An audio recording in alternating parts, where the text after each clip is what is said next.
कि दिल्ली के जंतर मंतर पर पिछले 20 जुलाई से करीब 27 दिनों से कांग्रेस जनता पार्टी अभिजीत दीपके की अगुवाई में, नेतृत्व में वहां पर आंदोलन चल रहा है, प्रदर्शन चल रहा है।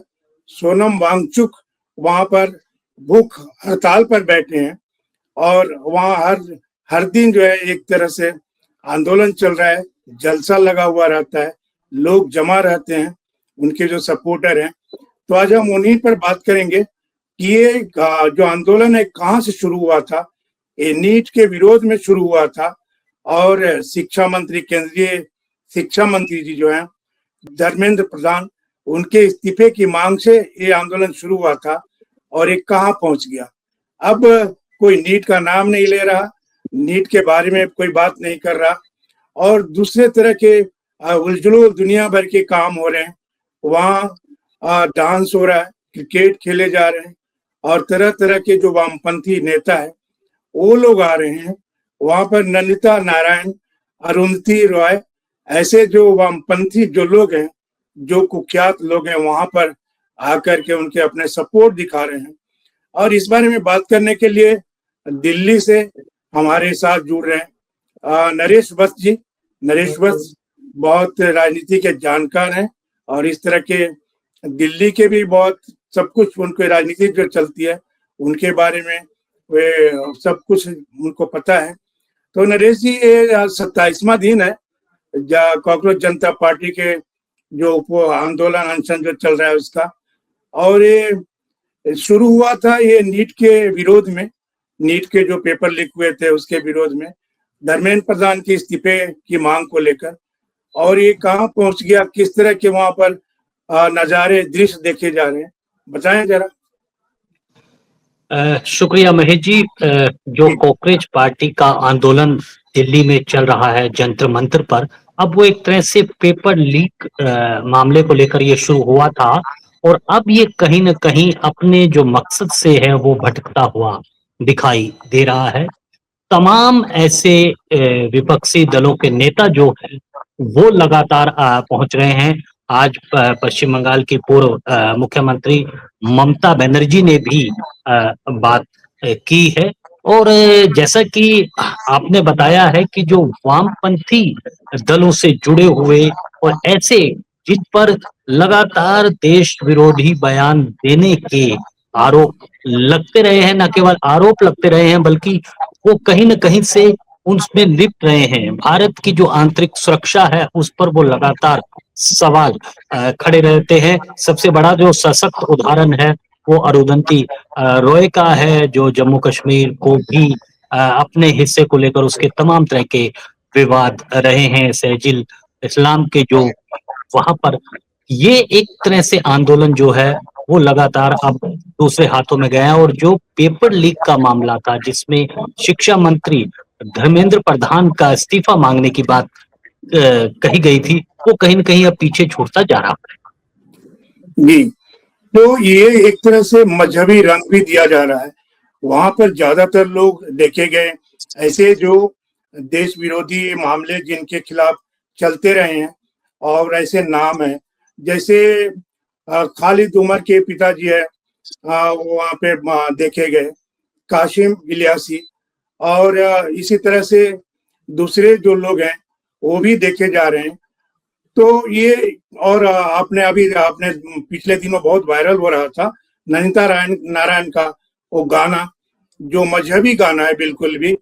तो ये क्या मतलब हिंदुत्व के खिलाफ एक तरह से एजेंडा तय षड्यंत्र की तरह नहीं होता जा रहा है? देखिए, ये आपने बहुत महत्वपूर्ण सवाल उठाया है। हिंदुस्तान पोस्ट भी जंतर मंतर पर गया था। एक बात तो साफ ये हो रही है कि पहले तो इस पूरे जो आंदोलन में आपको यूट्यूबर्स बहुत दिखाई देंगे, इतना वहां पर कार्यकर्ता जो है वो कांग्रेस जनता पार्टी का वो आपको दिखाई नहीं देगा। और देखिए, ये सवाल हमने अब्बू हाजमी, जो कि समाजवादी पार्टी के विधायक भी हैं महाराष्ट्र विधानसभा में, उनसे एक सवाल किया था। ये बात समझी जा सकती है कि कांग्रेस पार्टी का जिस तरह से सोशल मीडिया पर वो वायरल हुआ है, लोग तब तक जुड़े हुए हैं, तो ये माना जा सकता है कि कहीं न कहीं से कि जो आवाज़ है, वो एक करने की बात है और उसमें ज़ाहिर-सी बात है कि अब ऐसी देश विरोधी ताकतें जो लगातार चर्चा में रही हैं, वो वहाँ पर पहुँच रही हैं, उसको समर्थन देने की बात हो रही है और अभी हाल में एक नया विवाद भी महेश जी उस पर जुड़ गया है। कुछ सवाल लगातार जिस तरह से वांगचुक ने लगातार जो सवाल उठाए हैं कि राहुल गांधी अगर नहीं आएँगे तो आंदोलन कमज़ोर होगा। ये कहीं न कहीं कांग्रेस वर्सेस उसको वो बनाने का है क्योंकि राहुल गांधी भी अभी तक वहाँ पर नहीं पहुँचे हैं। हालाँकि योगेंद्र यादव जैसे नेता वहाँ पर पहुँचे हैं और वही एक तरह से धार देने की कोशिश जिस तरह से अन्ना हज़ारे या फिर कोई ऐसा आंदोलन होता है, उसी की तर्ज पर ये आंदोलन भी अब चला जा रहा है। जी, तो ये जो आंदोलन है अभी तक वांगचुक हैं या दूसरे जो हैं, तो इनको कुछ फ़र्क नहीं पड़ता कि इनके आंदोलन में 2-4 लोगों की मौत हो जाए। जैसे ने सोनम वांगचुक ने लद्दाख में आंदोलन किया था। लद्दाख को राज्य का दर्जा देने के लिए और वहाँ उसको विशेष दर्जा दे करके और उसके लिए फंड की माँग की थी और इसको लेकर आंदोलन किया था और बहुत जेन ज़ी के बच्चे सब नौजवान जमा हुए थे और वो आंदोलन बहुत हिंसक हो गया, 4 लोगों की मौत हो गई। उस मामले में वो जेल जाकर भी आ गए, जेल यात्रा भी उनको करनी पड़ी। तो क्या लगता है कि ये यहाँ भी इसी तरह के माहौल ये बनाना चाहते हैं कि कुछ लोग इसमें कुछ लोगों की मौत हो जाए और ये राजनीति की रोटियाँ उस पर सेक सकें? देखिए, बिल्कुल आपने सही कहा कि जिस तरह से लद्दाख में हिंसा हुई थी और वहाँ पर जाने गई थी, जितने भी आंदोलन हुए हैं, किसान आंदोलन जिस तरह से गाज़ीपुर बॉर्डर पर जिस तरह से किसान बैठ गए थे, कहीं न कहीं से कोशिश है कि किसी तरह से हिंसा को जो है, वो बढ़ावा दिया जाए और कहीं न कहीं से एक सहानुभूति की जो लहर है, वो दी जाए। लेकिन अभी तक जो कांग्रेस पार्टी और लगातार जो बात कर रही थी धर्मेंद्र प्रधान के इस्तीफे को लेकर अब कहीं न कहीं उसके साथ जो दूसरी ताकतें हैं, वो इस आंदोलन को एक राजनीतिक रंग देना चाहते हैं क्योंकि मानसून सत्र भी 20 जुलाई से शुरू होने वाला है, तो इसको वो कहीं जिंदा रखना चाहते हैं और आने वाले दिनों में जिस तरह से ये आंदोलन चल रहा है और इसमें विदेशी जो अपने ताकतों की भी बात कही जा रही है कि कहीं न कहीं से इस आंदोलन को लेकर जो फंडिंग है, उसका मकसद क्या है? और भूख हड़ताल पर जिस तरह से बैठे हुए हैं, उसको लेकर भी सवाल उठ रहे हैं क्योंकि मानसून सत्र आने वाला है, तो राजनेता भी इसपे जमकर अब हिस्सेदारी कर रहे जी, हैं। तो यानी जी। कि एक तरह से आंदोलन को एक नया रूप देने की कोशिश हो रही है। क्या ये विपक्ष का जो आंदोलन है, जो एक सोशल इंजीनियरिंग की तरह शुरू हुआ था और अब ये विपक्ष का टूल किट बनता जा रहा है। ये विपक्षी जो लोग हैं इंडी गठबंधन के नेता, वो चाहे वहां पर जाएं या ना जाएं, उनका सपोर्ट दिख रहा है। जैसे महाराष्ट्र में उद्धव ठाकरे जी, इन्होंने सपोर्ट किया, संजय राउत और भी दूसरे नेता किसी न किसी रूप में सपोर्ट कर रहे हैं। तो क्या इसको माना जाए कि विपक्ष का ये टूल किट बन गया है?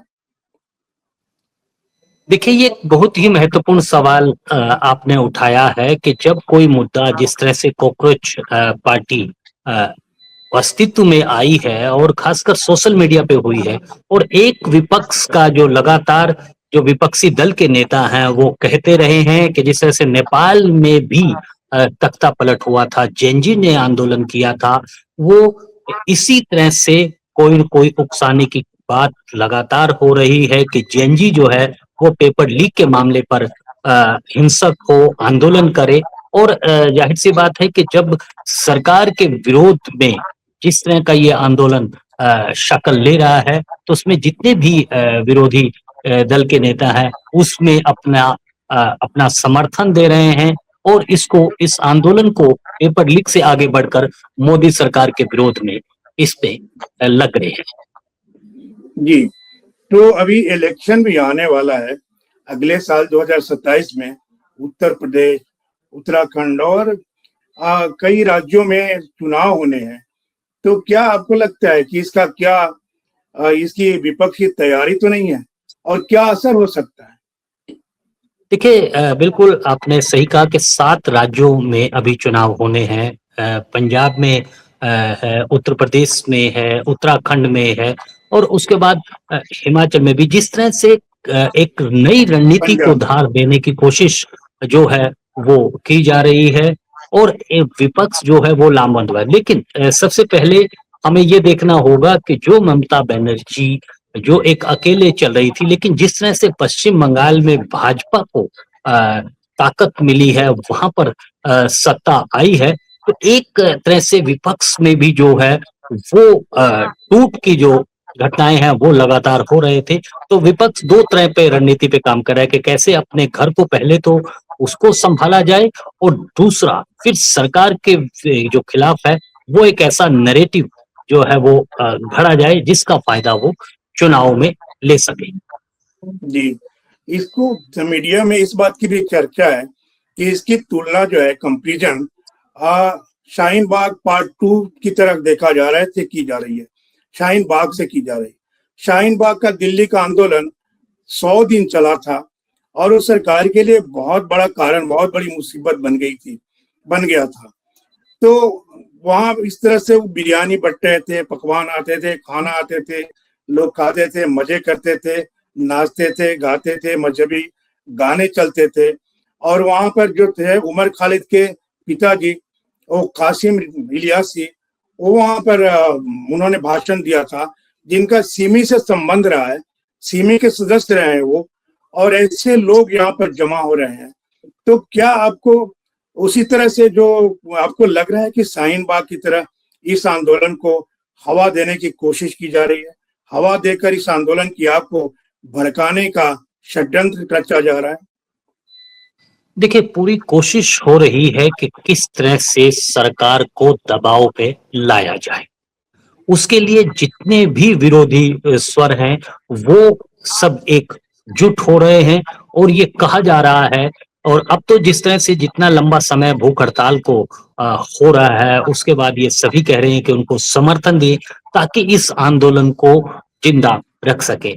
लेकिन अभी तक भी जो कॉकरोच पार्टी है उसके जो आयोजक हैं इस धरने को करने वाले हैं वो एक तय नहीं कर पाए हैं कि आखिर इस आंदोलन का उद्देश्य क्या है, किस मकसद से ये आंदोलन हो रहा है और कौन-कौन लोग आए उसको समर्थन दें। उनका कहीं न कहीं कोशिश यही है कि सरकार को दबाव में लाया जाए और अब जो धर्मेंद्र प्रधान के इस्तीफे की मांग पीछे छूट गई है और वो अब एक तरह से एक नया तरह का नैरेटिव घड़ने की कोशिशें हो रही हैं, लेकिन वहां पर सुरक्षा व्यवस्था कड़ी कर दी गई है।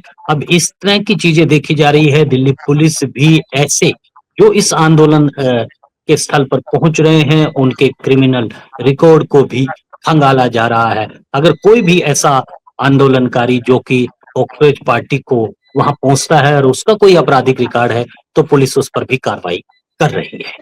जी, नरेश जी, शाहीन बाग में किसी की ज्यादा मौत नहीं हुई थी, एक बच्चे की मौत हो गई थी, ठंडी का मौसम था इस वजह से, बाकी कोई किसी की जान नहीं गई थी। लेकिन लेकिन उसका साइड इफेक्ट इतना बड़ा था कि उसके बाद ही जो है दिल्ली दंगा हुआ और इसमें 53 लोग, 50 से अधिक लोग मारे गए। बड़े बड़े मतलब ऐसे जघन्य हत्याएं की गई कि दिन सुनकर जो है दिल कांप जाए, दिल दहल जाए। तो क्या लगता है कि ये जो आंदोलन हो रहा है इसका साइड इफेक्ट कुछ इस तरह का हो सकता है क्या, शाहीन बाग आंदोलन की तरफ से, दिल्ली दंगे की देखिए तरफ? देखिए एक बात हमें महेश जी देखना होगा, अगर हम पूरे आंदोलन को देखें जिस तरह से अरविंद केजरीवाल ने अन्ना आंदोलन किया था और वो एक उसी तरह से जो एक भ्रष्टाचार के खिलाफ लड़ाई लड़ने के लिए वो आंदोलन शुरू हुआ था और खुद अरविंद केजरीवाल पर आरोप लगे, वो जेल तक भी गए, भ्रष्टाचार के छींटे उस पर पड़े। उसके बाद जो शाहीन बाग हुआ और उस आंदोलन का भी जो एक मकसद था वो किस तरह से देश को अस्थिर करने की कोशिश थी, इस तरह से एक सरकार के विरोध में वो आंदोलन था। आंदोलन करने के बाद अब सबसे बड़ी मुश्किलें जो आ रही हैं कि आंदोलन को वो लोग, वो समर्थक नहीं मिल रहे हैं जो कि किसी मुद्दे को देखकर इस आंदोलन में आ रहे हैं। तो जाहिर सी बात है कि इस आंदोलन में वही लोग जो आ रहे हैं, जो लगातार सरकार के विरोध में बोलते रहे हैं, और अब ये तो पूरी तरह से बिल्कुल साफ हो गया है कि कहीं न कहीं से कोशिश हो रही है कि कैसे युवाओं को जो है वो एक तरह से इस आंदोलन में लाया जाए, ताकि ये आंदोलन ऐसा हिंसक हो जाए जिसका फायदा जो है वो मिले। और शाहीन बाग का जो उदाहरण है वो हम सबके सामने है कि किस तरह से वो आंदोलन हिंसक हो उठा था। जी। सोशल मीडिया पर वहाँ के जो वीडियो वायरल हो रहे हैं, उनको देख करके ऐसा लगता नहीं कि वहाँ पर जो जेनजी के जो लड़के या जो लोग हैं, युवा हैं, उनको इतनी समझ है कि उमर खालिद कौन है, शर्जील इमाम कौन है, उसके पिताजी कौन है, कासिम इलियासी। ये वहाँ की उनसे बातचीत जब जो करते हैं मीडिया के लोग या यूट्यूबर, इन्फ्लुएंसर, तो लगता नहीं कि उनको इतनी समझ भी आ रही है। तो क्या आपको लगता है कि वो जो आंदोलन में वहाँ पर जो मंच के आसपास या मंच में रात दिन जो जमे हुए लोग हैं, जश्न मना रहे हैं, नाच रहे हैं, गा रहे हैं, खाना खा रहे हैं, वो सीरियस है? उनको समझ में आ रहा है कि देश के लिए कितना बड़ा परेशानी का कारण हो सकता है और ये आंदोलन किस दिशा में बढ़ रहा है? देखिए, ये एक बहुत बड़ा महत्वपूर्ण सवाल आपने उठाया है कि इस आंदोलन में जो सोशल मीडिया की क्या भूमिका है, और जिस तरह से वहाँ पर वीडियो बनाई जा रही हैं, जिस तरह से रील बनाई जा रही हैं, लगातार जो है वो भाषण वहाँ पर दिए जा रहे हैं ऐसे लोगों से जो लगातार कई बार देश विरोधी जो बयान है वो देते रहे हैं। तो ऐसे में वहाँ ये कोई तय नहीं कर पा रहा है कि कौन सही लोग हैं जो ये एक पेपर लीक के मामले में जिस तरह से धर्मेंद्र प्रधान के इस्तीफे को लेकर वो उसका समर्थन देने के लिए आए हैं, तो ज्यादातर वो लोग हैं। लेकिन अभी तक उस तरह का कोई भी वहां पर तरीका या कोई इस तरह की जांच नहीं हो रही है कि सोशल मीडिया किस तरह से उसका जो बेजा इस्तेमाल है वो वहां पर जो पहुंच रहे हैं यूट्यूबर्स। और अब ये देश में एक नई बहस हो गई है कि जो यूट्यूबर्स है, क्या वो ऐसे संवेदनशील, जहां पर पूरी तरह से एक ऐसा आंदोलन है जिससे पूरे देश का एक मैसेज वहां पर जाता है, वो किस तरह की रिपोर्टिंग करते हैं, क्या वो दिखाते हैं, क्या नहीं दिखाना चाहिए। तो ये कहीं न कहीं से जो लाइन है मीडिया और सोशल मीडिया ने, खासकर सोशल मीडिया ने इसको लाइन को मिटा दिया है। जी। खुद जो है वहाँ पर जो भूख हड़ताल पर बैठे हैं, काफी दिन हो गए, 16-17 दिन, सोनम वांगचुक जी, वो भी इनके जो वहाँ पे जो चल रहा है उससे थोड़ा दुखी दिख रहे हैं, क्योंकि उनका एक बयान आ गया था बीच में कि उन्होंने वहाँ पे खाते पीते जश्न मनाते युवाओं को देख करके दुखी होकर के बयान दिया था कि देखो मैं भूख हड़ताल पे बैठा हूँ और ये ठूस ठूस कर खा रहे हैं, इनकी ये बीमार होंगे और मेरे से पहले मौत इनको आ जाएगी, मर जाएंगे। इस तरह के बयान आया था। तो आपको लगता है कि सोनम वांगचुक की मजबूरी बन गई है कि वो भूख हड़ताल अनशन को वहां पर जारी रखे, क्योंकि उनका जिस तरह से बयान आया था उससे लगता है कि वो भी खुश नहीं है वहां के जो माहौल है उससे। देखिए, ये तो लगातार कर रहे हैं। जब हम वहां पर जंतर मंतर पर इसकी कवरेज के लिए गए थे, तो ये बात तो बिल्कुल साफ देखी जा रही थी कि जो वहां पर भाषण दिए जा रहे थे, वहां कोई किसी को सुनने के लिए तैयार नहीं है। वांगचुक भले ही भूख हड़ताल पर बैठे हो, लेकिन जो वहां का युवा है, जो वहां पर सिर्फ इस आंदोलन को एक किसी मकसद के तहत वो आए हैं, ये एक जांच का विषय है। लेकिन इतना तय है कि जो एक आंदोलन शांतिपूर्ण ढंग से किया जाना था, उसको लेकर निश्चित रूप से कहीं न कहीं एक वांगचुक को भी इस बात का दुःख है, और वही उनके बयान से भी झलकता है। जी। ये अंतिम हम सवाल कर रहे हैं। ये बात बताइए कि ये आंदोलन चल रहा है, सरकार की तरफ से कोई बात नहीं होती, कोई बयान नहीं आता, पुलिस क्या कार्रवाई कर रही है? पुलिस भी कोई सख्ती नहीं दिखा रही है। तो ये सरकार और पुलिस प्रशासन का क्या रुख है वहाँ के जो आंदोलन चल रहा है जंतर मंतर पर, कॉकरोच जनता पार्टी का? देखिए, एक सबसे बड़ा सवाल ये है कि जंतर मंतर पर ये आंदोलन हो रहा है। जैसे ही अगर कोई दिल्ली पुलिस उसमें सख्ती दिखाएगी, तो इसका जो इस्तेमाल एक सहानुभूति कहीं न कहीं पुलिस को भी, प्रशासन को भी, सरकार को भी ये लगता है कि इस पर ज़्यादा अगर सख्ती करती है सरकार, तो इसका कहीं उल्टा असर ना हो। तो सरकार या प्रशासन का यही मानना है कि ये लोग स्वतः ही थक कर, हार कर अपने घरों को लौट जाएँ। लेकिन चिंता अब बढ़ रही है क्योंकि अब ये जो विपक्षी पार्टियाँ हैं, उसके नेता भी अब इसको समर्थन देने लगे हैं और धीरे-धीरे वो अब कह भी रहे हैं कि सभी राजनीतिक दलों को इस को समर्थन देना चाहिए। जी नरेश जी, बहुत बहुत धन्यवाद। हम अपने दर्शकों को बता दें हिंदुस्तान पोस्ट के कि ये जो आंदोलन चल रहा है और विपक्ष जो समर्थन दिखा रहा है, आने वाले साल में 7 जगहों पे चुनाव जिसमें पंजाब भी शामिल है, तो ये कहीं उल्टा भी असर पड़ सकता है क्योंकि यहाँ पर बहुत सारे देश विरोधी ताकतें जमा हैं और ऐसा लग रहा है कि ये हिंदुत्व के खिलाफ, देश के खिलाफ और मोदी सरकार के खिलाफ भी लोग एकजुट हो रहे हैं। तो जनता देश की बहुत समझदार है और ये विपक्ष जो उनका समर्थन कर रहा है कॉकरोच पार्टी के आंदोलन का, ये एक उल्टा इम्पैक्ट भी पड़ सकता है। बहुत बहुत धन्यवाद नरेश जी, फिर मिलेंगे अगले वीडियो में और नमस्कार।